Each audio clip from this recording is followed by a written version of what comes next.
Do YouTube channels with a face perform better than faceless channels? Good evening, everyone. Today I want to talk about a question that almost every creator asks at some point, especially when they're staring at a camera and thinking, do I really have to put my face on the internet? The question is simple. Do YouTube channels with a face perform better than faceless channels? And the honest answer is it depends. But that depends hides some really important truths about how YouTube actually works, how audiences connect, and how creators burn out or break through. Let's break it down. First, why faces seem to perform better. There's a reason people believe face channels do better, and it's not a myth. Humans are wired to respond to faces. From the moment we're born, we look for eyes, expressions, emotion. When someone talks directly to us on screen, our brain processes it like it's a conversation, not content. When a creator shows their face, trust builds faster, parasocial connection grows stronger, viewers remember the creator, not just the video.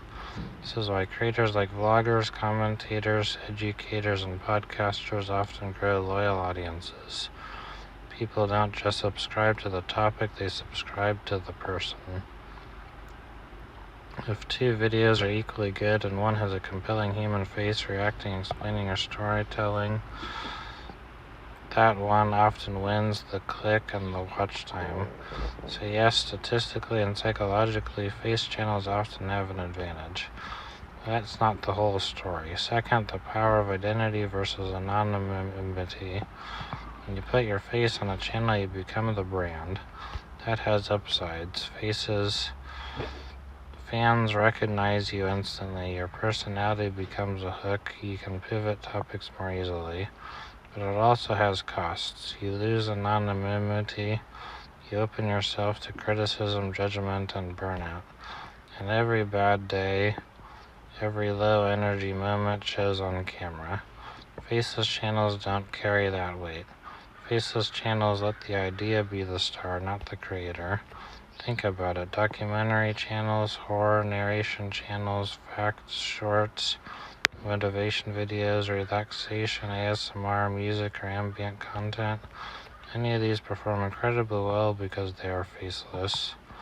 The viewer isn't distracted by who's talking, they're immersed in what's being said. So while face channels build emotional connection faster, faceless channels often build scale faster. Third, algorithms don't care about your face. Here's something creators don't like to hear. The YouTube algorithm does not care if you show your face. It cares about click-through rate, watch time, retention, session duration, and engagement.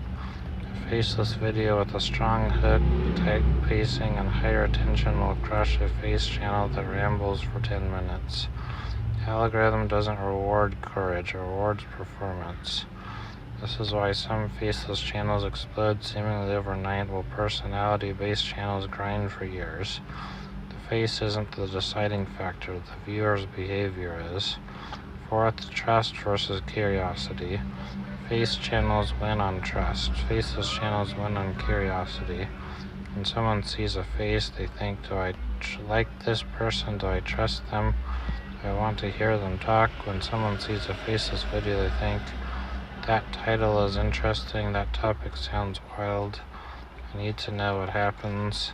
This is why faceless channels dominate. Shocking facts, dark history, animal content, AI voices, shorts with fast hooks, and face channels dominate commentary, reviews, education, personal stories, faith, mental health, lifestyle. Neither is better, they're just playing different psychological games. Fifth, sustainability matters more than virality. Here's the question creators should be asking. Which format can I sustain for years? Face channels require energy, confidence, consistency, emotional availability. Faceless channels require writing, research, editing, discipline, concept, creativity. Some people thrive on camera, others dread it. A creator who hates being on camera will eventually quit, even if face channels technically perform better. Meanwhile, a faceless creator who enjoys writing scripts and editing can upload for years without burning out. The best format is the one you won't abandon. Sixth, hybrid channels are quietly winning.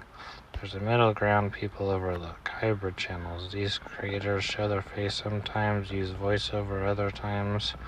Let the topic lead, not the ego. This builds trust without locking the channel to a single personality style. Many successful creators start faceless, build an audience, and slowly introduce their face later, once confidence and demand are already there. That strategy removes pressure and fear from day one. Final answer. So, do face channels perform better? Here's the honest conclusion. Faces help connection. Faceless helps scalability. Content quality beats both. Consistency beats everything. A bad video with a face will fail. A great video without a face will win. Your face is not the product. The value you deliver is. So the real question isn't, should I show my face? It's, am I giving people a reason to stay? Because on YouTube, attention is the currency and the algorithm follows the audience. Thank you.